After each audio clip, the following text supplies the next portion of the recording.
नमस्कार। आकाशवाणी चंडीगढ़ से प्रादेशिक समाचारों के साथ मैं चंदन शर्मा। भारत ने कहा है कि वह समावेशी, न्याय संगत और टिकाऊ कृषि के प्रति पूरी तरह प्रतिबद्ध है। कल ब्राजील में ब्रिक्स कृषि मंत्रियों की 15वीं बैठक को संबोधित करते हुए कृषि मंत्री शिवराज सिंह चौहान ने कहा कि जब तक छोटे किसानों को संरक्षित और सशक्त नहीं किया जाता, तब तक वैश्विक खाद्य सुरक्षा के लक्ष्य अधूरे रहेंगे। उन्होंने इस बात पर जोर दिया कि भारत के लिए महिलाओं को सामाजिक, आर्थिक और राजनीतिक रूप से सशक्त बनाना एक मिशन है। श्री चौहान ने कहा कि भारत के लिए कृषि केवल एक आर्थिक गतिविधि नहीं है, बल्कि लाखों परिवारों के लिए आजीविका, भोजन और सम्मान का स्रोत है। उन्होंने कहा कि दुनिया के 51 करोड़ छोटे किसान वैश्विक खाद्य प्रणाली की रीढ़ हैं और जलवायु परिवर्तन, मूल्य अस्थिरता और संसाधनों की कमी के कारण सबसे कमजोर भी हैं। बैठक के दौरान ब्रिक्स कृषि मंत्रियों ने भूमि संरक्षण, मरुस्थलीकरण और मिट्टी की उर्वरता की कमी की समस्या से निपटने के लिए ब्रिक्स भूमि पुनरुद्धार साझेदारी का शुभारंभ किया। संयुक्त घोषणा पत्र में ब्रिक्स देशों ने सामूहिक रूप से वैश्विक कृषि खाद्य प्रणाली को निष्पक्ष, समावेशी, नवीन और टिकाऊ बनाने के अपने संकल्प को दोहराया। नेशनल टेस्टिंग एजेंसी एनटीए ने आज सुबह संयुक्त प्रवेश परीक्षा जेईई मेन 2025 के दूसरे सत्र के नतीजे जारी कर दिए हैं। इस बार कुल 24 छात्रों ने बीई बीटेक में दाखिले के लिए 100% का स्कोर हासिल किया है। कट ऑफ के साथ परिणाम अब आधिकारिक जेईई मेन वेबसाइट jee.main.nta.nic.in पर उपलब्ध हैं। इस साल जेईई मेन जनवरी और अप्रैल में 2 बार आयोजित किया गया। यदि कोई उम्मीदवार दोनों सत्रों में उपस्थित हुआ है तो अंतिम मेरिट सूची तैयार करते समय जेईई मेन में उम्मीदवार के सर्वश्रेष्ठ स्कोर पर विचार किया जाएगा। हरियाणा के मुख्यमंत्री नायब सिंह सैनी ने कहा है कि विकसित भारत के संकल्प पर आगे बढ़ते हुए आने वाले दिनों में हरियाणा को विनिर्माण केंद्र बनाया जाएगा।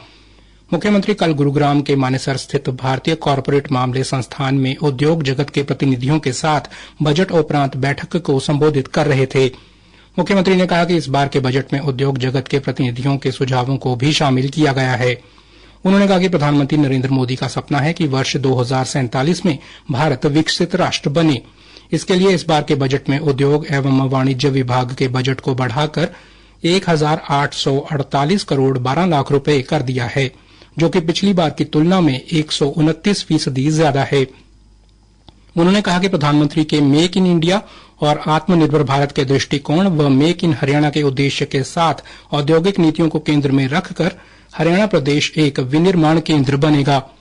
मुख्यमंत्री ने कहा कि मौजूदा वित्त वर्ष के बजट में औद्योगिक श्रमिकों के जीवन की गुणवत्ता में सुधार के लिए भी कई उपाय किए गए हैं। श्रमिकों के लिए सभी औद्योगिक क्षेत्रों में 300 अटल किसान श्रमिक कैंटीन खोली जाएंगी ताकि उन्हें उचित दर पर पौष्टिक भोजन मिल सके।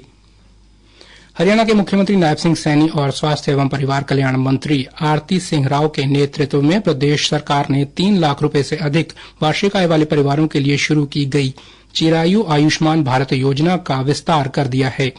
स्वास्थ्य एवं परिवार कल्याण मंत्री आरती सिंह राव ने घोषणा में बताया कि संशोधित योजना के तहत 3 लाख रुपए से 6 लाख रुपए तक की वार्षिक आय वाले परिवार अब 4,000 रुपए का वार्षिक अंशदान देकर योजना का लाभ उठा सकेंगे।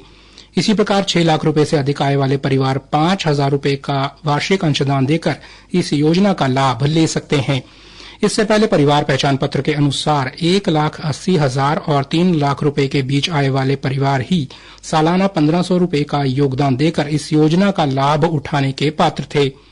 यह योजना प्रति परिवार प्रति वर्ष 5 लाख तक का स्वास्थ्य बीमा कवरेज प्रदान करती है, जिससे लाभार्थियों को राज्य भर में सरकारी और सूचीबद्ध निजी अस्पतालों में कैशलेस उपचार प्राप्त करने में मदद मिलती है।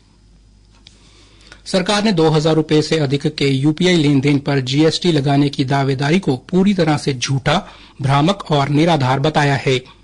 एक वक्तव्य में वित्त मंत्रालय ने स्पष्ट किया कि सरकार का फिलहाल इस तरह के प्रस्ताव का कोई विचार नहीं है। इसमें कहा गया कि जीएसटी केवल मर्चेंट डिस्काउंट रेट एमडीआर जैसे शुल्कों पर लगाया जाता है, जो कुछ उपकरणों का उपयोग करके किए गए भुगतान से संबंधित होते हैं। मंत्रालय ने कहा कि जनवरी 2020 से प्रभावी केंद्रीय प्रत्यक्ष कर बोर्ड सीबीडीटी ने राजपत्र अधिसूचना के माध्यम से व्यक्ति द्वारा व्यापारी को किए गए यूपीआई लेन देन पर मर्चेंट डिस्काउंट रेट एमडीआर को हटा दिया है। इसी के साथ प्रादेशिक समाचार समाप्त हुए।